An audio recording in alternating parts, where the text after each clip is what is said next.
Hey guys, welcome back to Seller Sessions. This is a first in the series that we're doing on open brands. Brought in a good friend of mine, Rich Hawkins from Gravity. So we're going to mix a bit of his story like we usually do with the in-depth, but it allows us to talk a little bit more about his brand and how he does things here in the UK and in other territories as well. Rich, welcome to the show.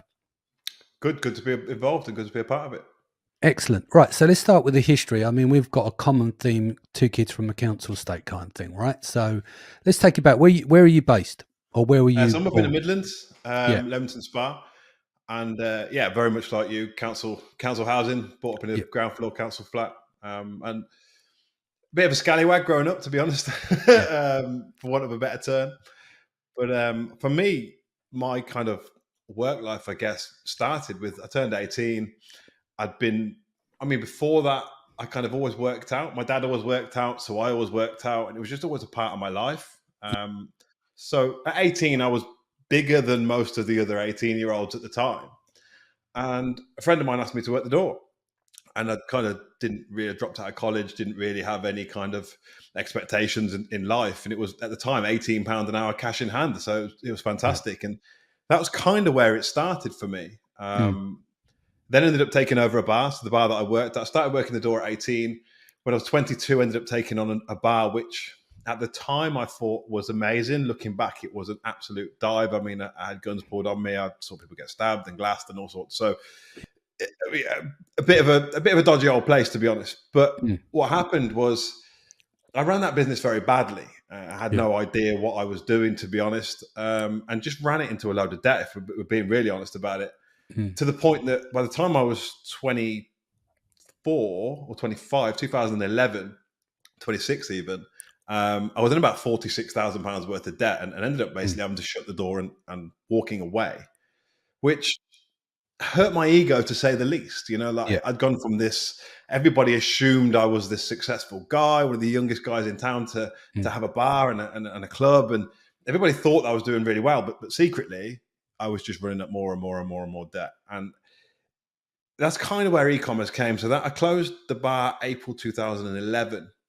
I'd spent months wondering, what do I do now? I literally lost no qualifications, never really done anything else. Before we get too far into the story, can we talk about some of the learnings from that? Like, let's go back to the kid on the accounts estate. It's like you're young, you've got involved in night culture, right? Which is always a precarious place to be. I've been doing events for 29 years, not doing in the same world as you, but I've done the rave scene. I've DJ'd all around the world and stuff.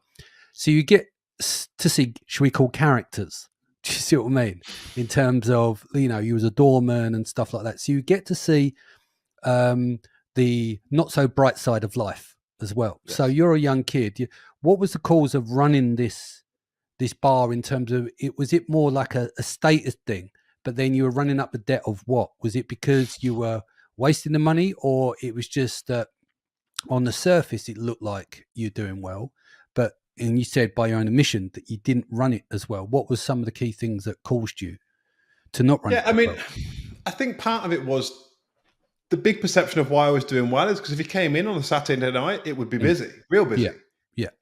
The problem with that is it'd be busy from sort of 10 o'clock till 12 o'clock, and that's about it for the whole week. And you can't run a business like that. But the people that would come in on a Saturday night would just assume, you must be making a fortune, because Saturday nights are wall to wall and absolutely packed out. So there was an element of the business just wasn't in the right place. And looking back, it really needed a refurb. It was a dog hole of a place. But I never had the money to do that. I didn't have the cash around me to do a refurb. Wasn't in a position to do it. So there was an element of that. There was an element of a lack of understanding of business. And to be honest, mate, a weakness still to this day. I'm not the best by any stretch at running a business. I'm very entrepreneurial. I can see ideas. I can spot opportunities. But actually the physical kind of keeping documents and spreadsheets and forecasts, and now I outsource the majority of that because it just doesn't come naturally to me. But at the time, I didn't have the ability. Not as academic. You're smart in terms of street smarts, business, entrepreneurship, getting stuff done, having a vision and stuff. But when it comes down to day-to-day, safe hand running the business in terms of the drudgery of day-to-day. Mhm. You're not very good at the detailed stuff. Very much. I'm a big thinker, not a detailed thinker. I say that quite regularly. Yeah. I can see the big picture, but actually, if you get me down into the nitty gritty, it's still, as I say, a weakness of mine now. Yeah. Yeah. But then you get to the stage where you can afford to pay people to fill your gaps and weaknesses, right? Very much, and that's exactly where we are now. I've got a great team around me that handle all the areas that I fall down on. Yeah. And it's fantastic because it allows me to focus on what I'm good at and get. I believe in getting better at what I'm good at rather than spending loads of time doing things that I hate doing and are naturally not great at doing. Yeah. I have a saying is that you fix the weaknesses in your life, yeah, but you pay for the weaknesses in your business. And what I mean by that is that if you're not good at something, you need to know a certain amount, right? But if you're not good at something, you don't have a flair for it, but you are good at something else and have a flair for it and can make money with it, you might as well pay someone to stop you from procrastinating to do certain things that you simply don't enjoy. But as a business owner, there's certain things that you can't let hold of the reins on. Mm-hmm. Yeah, very much agree with that. And that's been a big learning for me, actually, and Yeah. something that has come around. It's taken me a long time Mm. to get to that point mentally to be able to let go of certain things. Yeah. But actually, now that I have, things work so much better. They're so much swifter. There's less errors, less mistakes. I can send a WhatsApp now and say, what containers have we got in over the next 6 weeks? What forecast? What money do we need? And it's there. Whereas Yeah. if that was left to me, it would be, there's a container in 2 days. Better make sure we've got the cash, Yeah, absolutely. So 2011, where did the idea come from? From an e-commerce perspective, well, it didn't Yeah. start with Gravity. Right. It actually started with a friend of mine was selling, and he really shouldn't. He ended this business and then went into military stuff Mm. in the end. But he was selling dog stuff back in like 2009 on eBay, and Mm. had quite a good store and quite a good life off the back of it, really. And I used to look at what he was doing and think it didn't look like a bad life, really. He just picked and packed a few items, sent them to the post office, and sold on eBay. So he set me up on eBay, and I really didn't have an idea of what to sell. And what I Mm. started doing was buying, the old pallets of Argos returns and all that kind of nonsense that you buy a pallet of, and most of it's complete junk. Yeah. And I always remember I had like 2 pallets of candy wine coolers, and kind of hustled them and sold them, and did quite all right with them. And that was where it started. And it didn't really work very well. I made 100 quid here, 100 quid there. It wasn't really a business as such. Yeah. And then I heard about drop shipping. And this was, end of 2011 when drop shipping was, you could make money from it. And my stepson, who is now 20, was like 7 at the time. And he was mad into the first wave of kids that started doing all the tricks on the stunt scooters. Mm. And that Christmas, all he wanted was metal wheels because they all came with plastic wheels at the time, which broke. And so I started digging through his magazines and looking, and I thought, well, maybe there's an opportunity here. These metal wheels seem quite hard to come by. Mm. And I found a company up in Hinckley that's not too far from me that basically said, yeah, you can drop ship our products on eBay. But when I'm emailing these guys saying, look, I want to sell your products, but I've got no money. And so I met these guys. Of course, I've actually got one here. I keep it on my desk just to kind of remind myself where it all started. Yeah. They're very, very simple wheels. But these guys were allowing me to drop ship. Now, I wasn't making a lot of money off them. I was probably making about 50p a sale, maybe £1 a sale. But they were selling really well. And what this enabled me to do is kind of prove the concept. I loaned some money. I bought a couple of £1,000s worth of stock and I started selling these. And that summer, the summer of 2012, went really well. I'd gone from being completely broke to making decent money out of these things. And we went from making 50p a pound a sale to more like £5 a sale. And it was great. The problem is when the next Christmas rolled around, which was peak season for these things, all of the stunt scooters came with metal wheels. Yeah. The business was ultimately dead or dying in the process of dying. And I'd built up about 10K's worth of stock over this time. So I kind of had to clear off the stock and get rid and look at what was next. Yeah. And when I was at a show, it was a scooter show. When we were at a show that September 2012, there was a load of lads riding around. They were called mini BMXs. And they were basically tiny BMX bikes with wheelbarrow tires on them. Yeah, and everyone was going mad for them. So I went home and I Googled this thing, and there was basically one person in Indonesia that had handmade these things and was shipping them out at £400 a go. And they had 1.2 million views on YouTube, which in 2012 was huge. I mean, these days it's nothing, but 2012 was massive. So I figured maybe there's something in this. So I had about 10K behind me, and I started contacting people on Alibaba. No clue what I was doing, mate. Literally no idea. I look back and cringe. And nobody wanted to know. Nobody wanted to produce these things. And as it happened, what I kind of fell on a bit, I say luck, but it was persistence. Yeah. I ended up finding a factory in China that had started producing these things, but had left GT logos on the stems, which meant GT were now suing the company. They had a cease and desist, which left an opportunity for me to kind of get into this thing. And so I managed to buy 200 units of these mini BMXs, and the brand was called Venom. And it was us and there was Rocker. We were the first in the UK to do it. And it went really well. The business kind of grew really quickly. We sold out of stock really quickly. And what happened is a lot of retailers started getting in touch and pre-ordering. And bear in mind, I started the business with 10K. I had a retailer who eventually bought the brand years later, like 10 years later.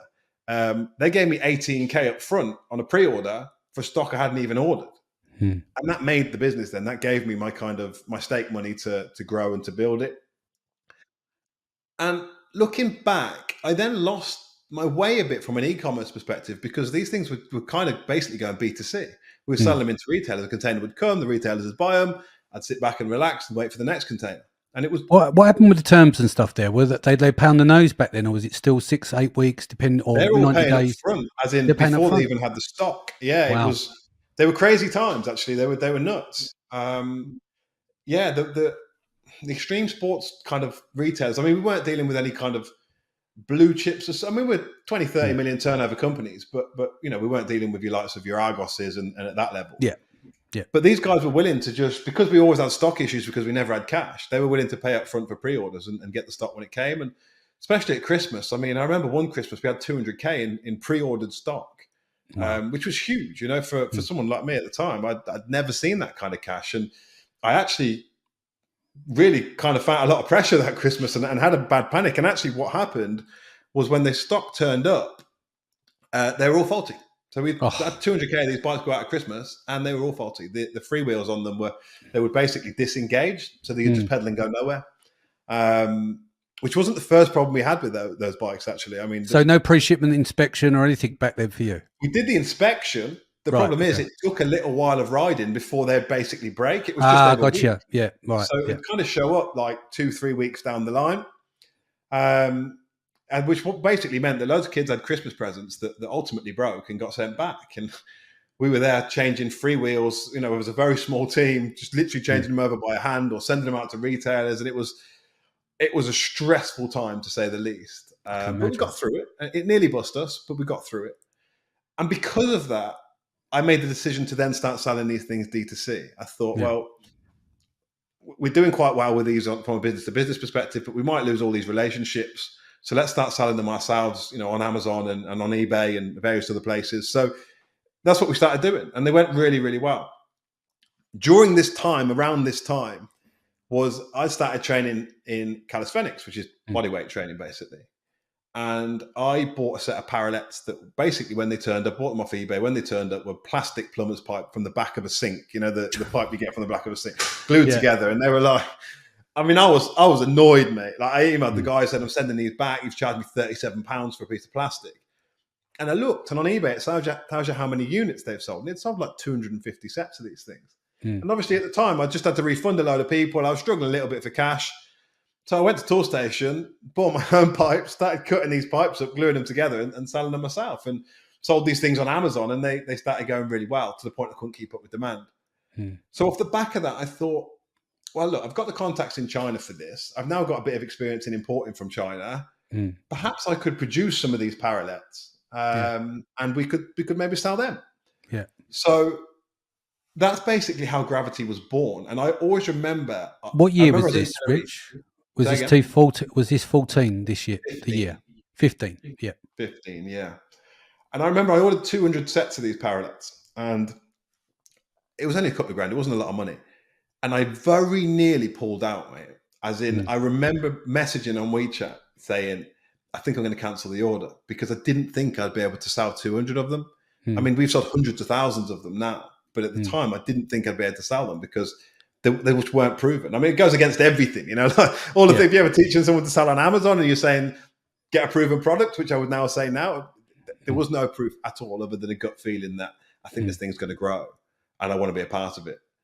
And that was kind of how Gravity was born. So I ran both brands alongside each other for a few years. And ultimately what happened was the retailer that had always bought from Venom showed an interest. Well, it actually started with the conversation. So I'm sure you remember when container prices were ridiculous. 23 grand, some of them. Some went up to 30 in USD. Wow. The most I paid was 16, which was just bonkers. Yeah. And I mean, the problem with these bikes is you're only getting like 600 of big bikes. We'd started doing full-size BMXs by this point as well. 600 full-size bikes and 1,300 smalls in a full 40-foot high cube. Yeah. So it was affecting, especially at trade level, the prices significantly. And I remember these guys, the buyers actually emailed us and just saying, look, we used to get nearly 50% margin on these. It's all been eroded away. We're not getting a lot of margin. Yeah. What can you do? Not a lot. So I emailed, and it started off as a joke. I emailed the director of the company and basically said, if you want more margin, you better buy the brand. And it started off as a joke. But basically, I've since found out that he then went for a drink with the board of directors, and conversation was had that we could do something with this. So they actually ended up. It took about a year to make the sale, but they ended up purchasing the brand from me, which then gave me the resources and the ability to focus on Gravity, which had far exceeded the sales and growth that Venom ever had. Yeah. And then where do we go from here? As in, what's next? Yeah. So, to be honest, I mean, Amazon is still a big part of what we do, but we actually do more now on Shopify than we do on Amazon. Yeah. We've got Shopify Plus, so we've got a UK site, a Europe site, and we're looking to have a US site sort of by the end of this year, early next. So that's a big part of what we're doing and how we're growing. So let's go through some of the products. Sorry. Go on. Yeah. We kind of jumped ahead. It'd be nice to go from 16, 17, 18.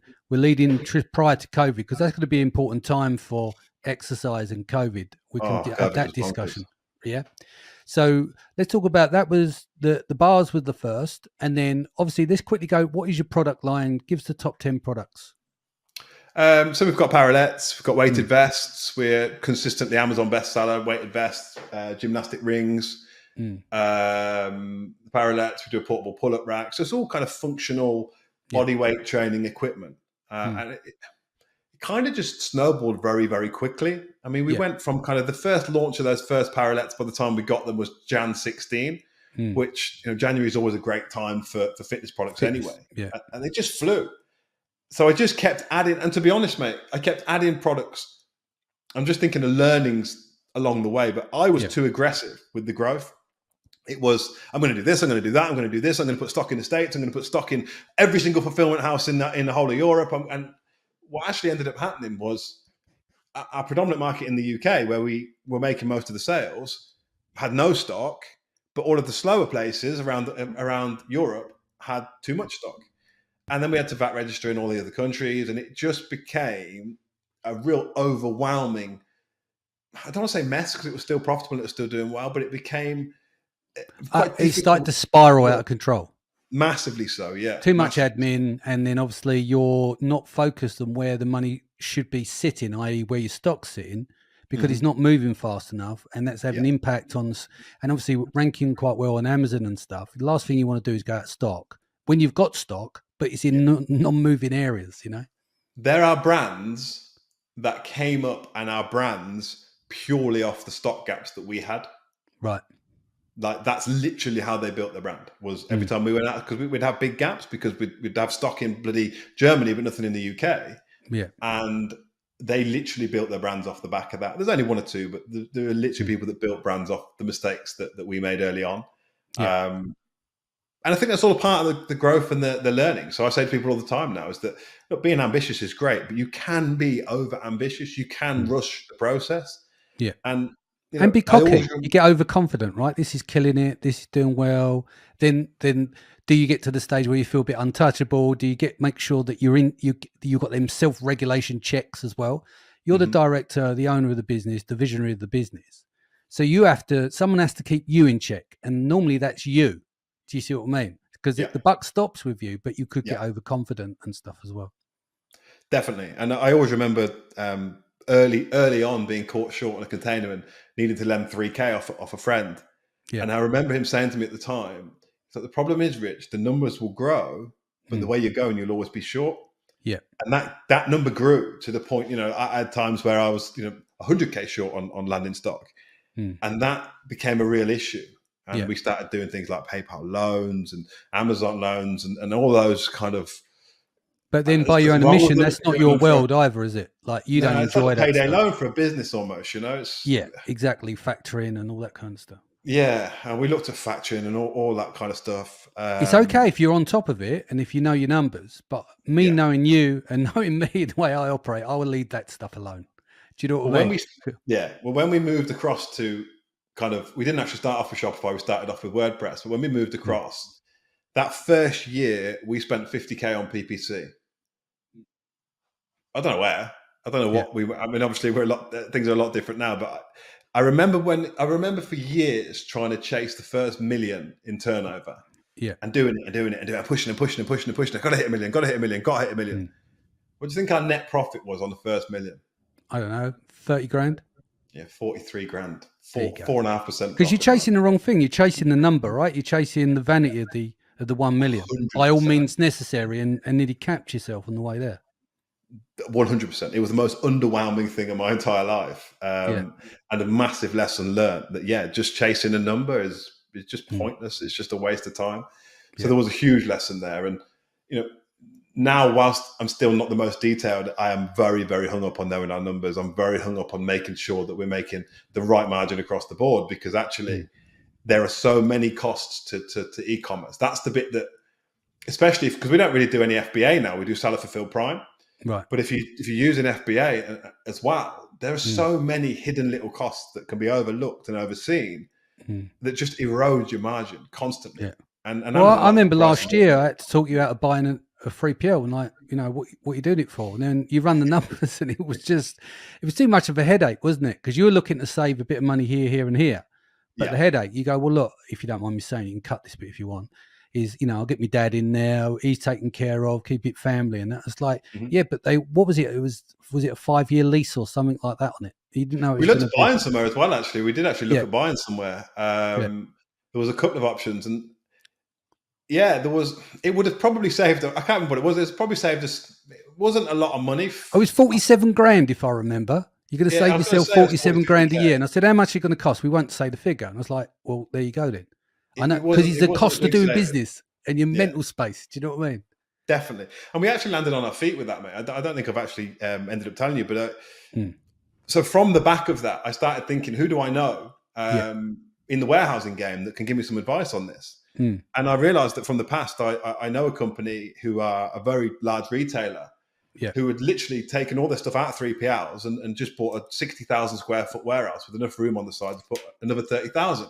Yeah. So I went and saw those guys and said, look, I need your help. I need you to kind of give me some information about your systems and how things work. And they said, yeah, look, we use the same system as Gymshark, which is called PeopleVox. Our systems are really good. Took me around the whole place.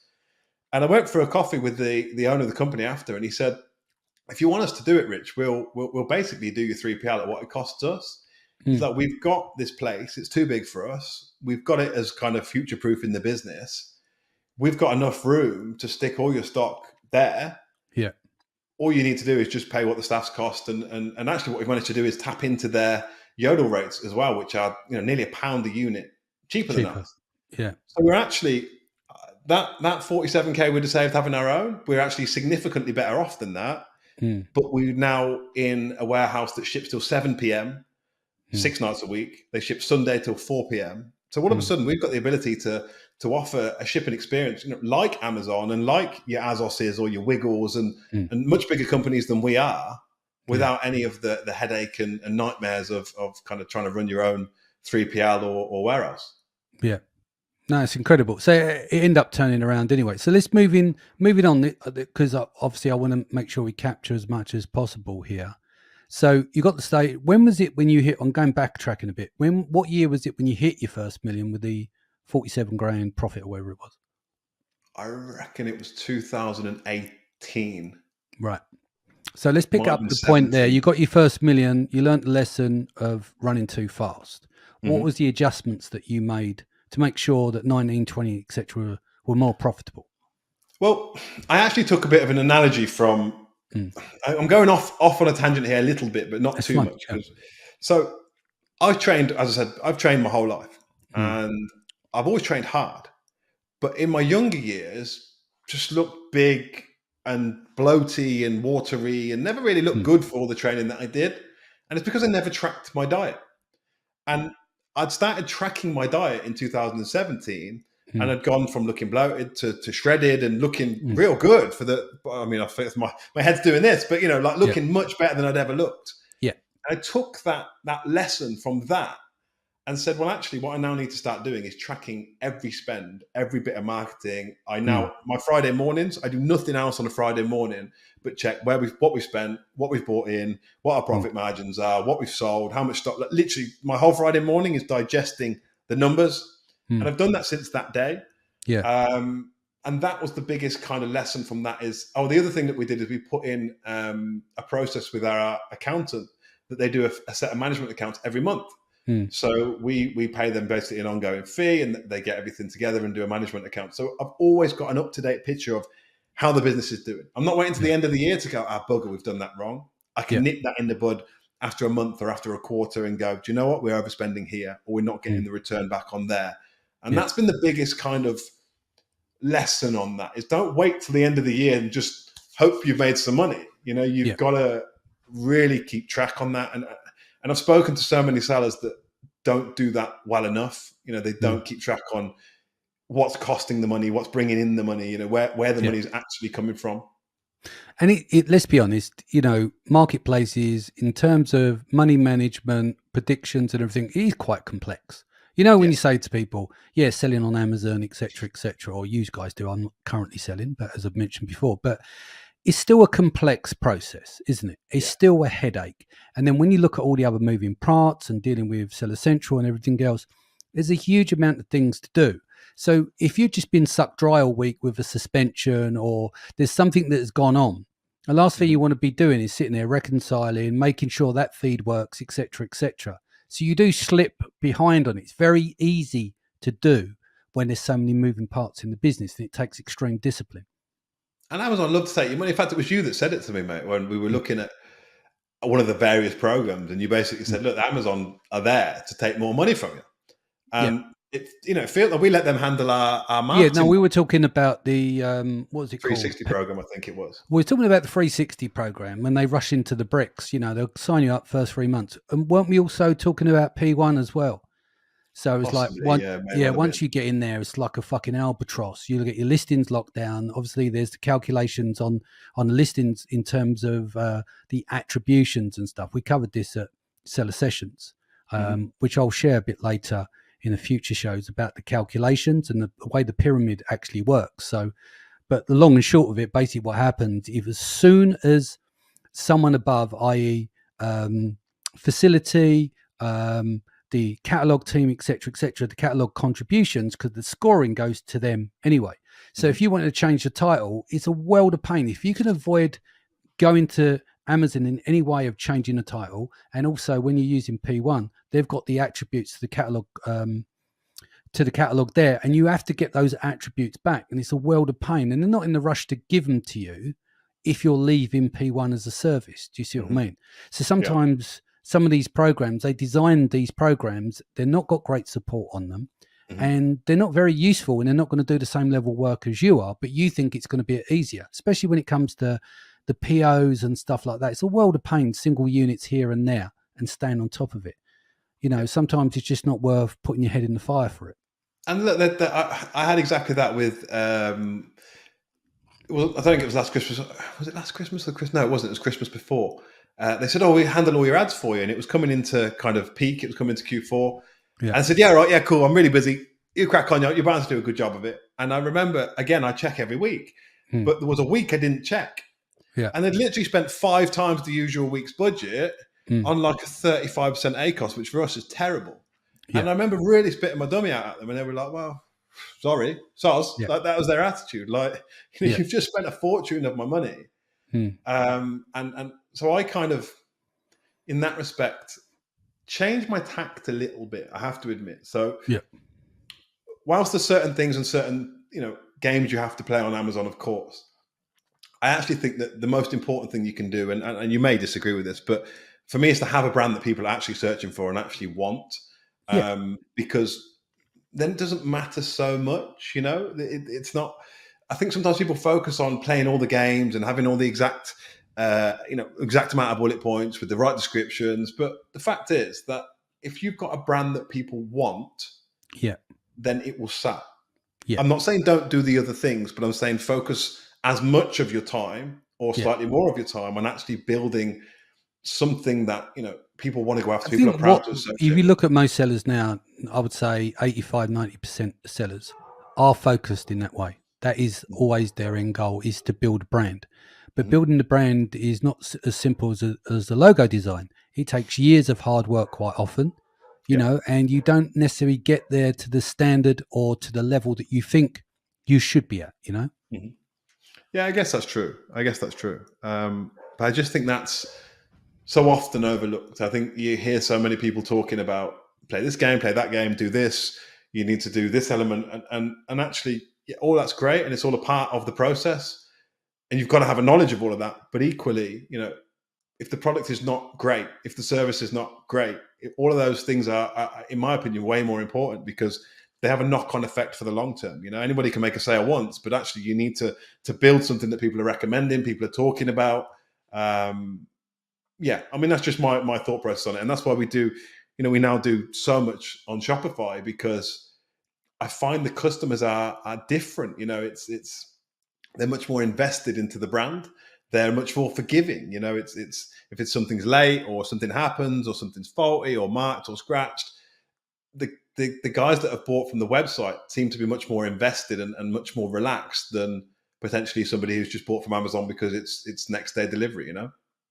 So I mean, it's quite interesting because the fact that you are about 50, did you say you were over 50% on Over 50% Shopify? Shopify now, yeah. So what do you think that led there? I mean, there's one thing saying, yeah, build a brand, but there's also the other work, in terms of SEO, conversion optimization, what you're doing to the site. Are you driving paid ads? Did it come from user generated content of some kind? What was the growth spurt for the Shopify site? So there's quite a lot of elements to that. Yeah, of The course. first Yeah. one, which was luck more than judgment, Yeah. is COVID. COVID was huge. All of a sudden in COVID, everybody wanted fitness equipment. I mean, at Mm, one point we had 7 containers that had been pre-ordered and paid for up front by customers, by not by retailers, by customers. mm. And we had 3 in production, but we had 7 fully paid for. Like it was just bonkers, absolutely bonkers. If I could have got the stock at the time, we'd be having this conversation over sat on a beach in Bali right now. Like it was just crazy. So Yeah. that was a big part of it because there wasn't much fitness stock on Amazon. People were actively looking for Yeah, websites. Amazon got cleared out. No one could get more stock in, so they were going off Amazon to third-party sites, and Yeah. the winners are who had stock sitting there, basically. Yes, and we leveraged that quite well. We built a massive email list over that time, which we still leverage now. I mean, sort of 40-50% of our Shopify sales come through the email list. I Mm. mean, that data is skewed because if you go to the website, you can get offered a £5 discount if you give us your email. So obviously that skews the data because the majority of customers do it. Yeah. So that was a big part of it. But Facebook ads were huge for us pre-iOS 14 Mm. changes. Mm. Then it kind of went downhill significantly. Mm. But we're seeing it grow again now. Like Facebook's doing really nicely for us again now. And we're the one thing that we've changed in our approach, actually, and I think this is quite valid, is we've added another layer. So I think the way that marketing is done has changed. Mm. I.e., I think pre-COVID, pre-iOS 14, you could just go, here's a product, here's a cool ad, go and buy it. And Yeah. people would, off the back of that, you target them really well and they'd go and buy it. Mm. Those days, I think, are gone, in my opinion. Mm. I've said this before. It's a bit like when pop-up blockers became a thing, didn't they? I mean, back in the day when you was a kid, it Yeah. was constant pop-ups, wasn't it? And then pop-up blockers came and people had to find a way around it. What's working really well for us at the moment is just a value-first approach, which I know is really basic and is not Mm. anything groundbreaking. Yeah. But we are the only fitness brand that I know of that have taken the time to write specific ebook content. So we have one on how to get your first 20 pull-ups, how to use a weighted vest in the correct way. So, real actual value. Yeah. And it is generating over 1,000 leads a week for us. And then, like I said to you, so much is coming off our email list that actually Facebook has become more of a lead channel than a direct sales channel. Right. But the ROAS is still good. The ROAS is still 7, 8 plus most weeks. Wow. So it's just been about changing tact. Because we now can't track people in the same way as we used to, we've always got to put this extra layer in for them to show the interest. Because if they've, and we initially did this with Facebook, with Facebook leads, so you just do it actually on Facebook. And the leads were really cheap, and I was a bit loath to change it. But what we did in the end is we set up an actual page on the website. So you have to come away from Facebook. You have to go to the website, put your email in, then you have to opt in through the email. Then you get. And also, if I don't mind me jumping in, from memory, because I haven't done them for a while, wasn't it the leads were captured using their Facebook email address, which doesn't necessarily, if they signed up for Facebook in 2007, 2008, is their current email address that they use regularly as well. So you really got like an old, a Hotmail, etc. Potentially, yeah. And obviously they had to put their email to get the ebook, but it was just the quality of the leads. Afterwards. Right, okay. Yeah, because it's so easy. It's like you're on Facebook, you just put it in. The quality of the leads the drop-off was quite high. Yeah. But now because you've got to go to the website, you've got to pick the ebook you want, you've got to put your email in, you've then got to opt in. It's quite a lengthy process. And I was really against doing this, to be honest, because in my mind, everybody wants it easy. Yeah. But we're still getting the leads. We're still getting them at the right price. But actually the quality of leads and the drop-off is much less. Yeah. So that's something that's worked really, really well. Or you put a Krypton factor. Normally with conversion optimization, you want the least amount of friction as possible. It just shows you the desire, the dopamine hit, to get that ebook by hook or by crook. So they're actually, by the time they land and actually execute and they collect the ebook at the other end, they are engaged. Because the ones who are not that interested, the lazy ones, will drop out the funnel earlier on. Yeah, exactly that. And it makes, like I said, the quality of leads are much better. So that's been something that's worked well for us. Influencers have been pivotal to our success, but very difficult to quantify. Yeah. I.e., we do a lot of stuff with kind of setting influencers up as affiliates and discount codes and all the usual stuff. And yeah, look, it does okay. It doesn't change the world, but it does okay.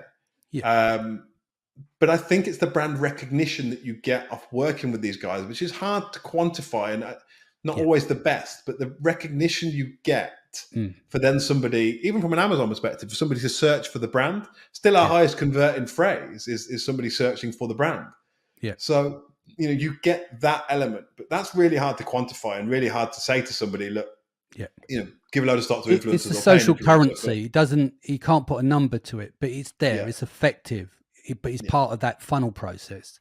But it's hard, like you said, hard to quantify. I mean, what have you got now? You've got about 86,000 followers on Insta. I think it's just shy of 80, actually. I think it's just shy of 80, yeah. So, look, that's not a bad following either. Obviously, people have larger followings, but it's dedicated. And a lot of the stuff, the user-generated content, the recordings of the content are high quality as well. You're often putting out reels. I've done some cross-promo stuff with you and put a couple of your reels together.